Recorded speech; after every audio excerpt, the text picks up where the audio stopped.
Hola, muy buenos días, bienvenidos a mi canal de seguridad. En este caso vamos a hablar de las tormentas eléctricas. ¿Qué son las tormentas eléctricas?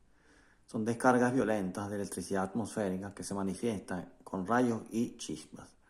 Generalmente cuando emiten un breve resplandor son llamados rayos y cuando emiten sonido son llamados truenos.